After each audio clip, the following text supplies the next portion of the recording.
նոր սահմանադրության մեջ հղում անել անկախության հռչակագրին, կնշանակի շարունակել Ղարաբաղի շարժումը, կնշանակի վերադառնալ կոնֆլիկտի տրամաբանությանը, իսկ սա անել չենք կարող առավել ևս 2026 թվականի համապետական ընտրություններից հետո, որտեղ մեր ժողովուրդը քվեարկել է խաղաղության օգտին եւ խաղաղության օրակարգը այժմ այլևս համապետական օրակարգ է։ Ըստ այդմ Ադրբեջանի հետ հաստատված խաղաղության պահպանումը, ամրապնդումը եւ ինստիտուցիոնալացումը կառավարության համար առաջնային օրակարգ է։ Այս ուղղությամբ առաջիկա կարևոր անելիքներից մեկը գետնի վրա թրիփ նախագծի իրագործումն է, որը բխում է կառավարության խաղաղության խաչմերուկ նախագծից եւ որը 2025 թվականի օգոստոսի 8-ի Վաշինգտոնի խաղաղության գագաթաժողովի կարևոր գործնական արդյունքներից մեկն է։ Թրիփ նախագիծը, որն իրագործվելու է Հայաստանի Հանրապետության տարածքում եւ Հայաստանի Հանրապետության տարածքային ամբողջականության, ինքնիշխանության, իրավազորության սկզբունքների հիման վրա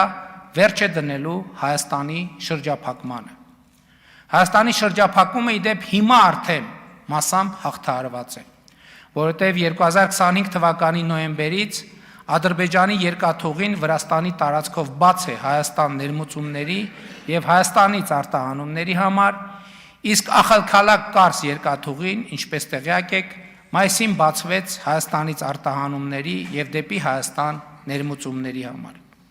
Այժմ նաեւ Թուրքիայի ճանապարհներն են Վրաստանի տարածքով բացվում Հայաստանի ավտոմեքենաների համար։ Թրիփ նախագիծը սակայն ոչ միայն Հայաստան-Ադրբեջան ուղիղ երկաթուղային կապն է բացելու, ներառյալ Հայաստանի տարածքով Ադրբեջանի արևմտյան շրջանների եւ Նախճեվանի ինքնավար հանրապետության միջև կապը, նաեւ Հայաստանի հյուսիսային շրջանների երկաթուղային կապը Սյունիքի մարզի հետ Նախճեվանի տարածքով, այլև Հայաստանը ինտեգրելու է միջազգային երկաթուղային ցանցին։ Ուզում եմ ընդգծել, որ նախագծի իրագործումը բացելու է նաեւ երկաթուղային կապը Պարսից ծոցի եւ Սև ծովի միջև։ Իրանի, Նախճեվանի, Հայաստանի եւ Վրաստանի տարածքով, որը դարակազմիկ փոփոխություն է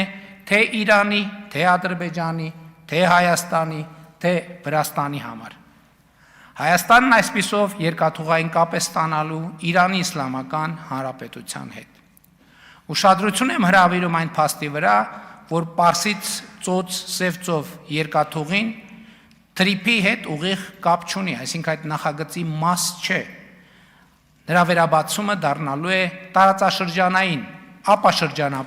ապաշրջափակման կարևոր հարակից արդյունքներից մեկը։ Ինչ վերաբերվում է բուն թրիփի երկաթուղային ենթակառուցվածքներին, ակնհայտ է, որ այն անցնելու է Նռնաձոր ակարակ երթուղով, Հայաստանի հարավային սահմանի երկայնքով, Արաքսի ափով խորհրդային ժամանակներում գոյություն ունեցած մեզ բոլորիս հայտնի երկաթուղու ծրագծով։ Այդ երկաթուղին Ադրբեջանի տարածքով Հայաստանը կապելու է Ռուսաստանի եւ Կենտրոնական Ասիայի հետ եւ հասկանալի է,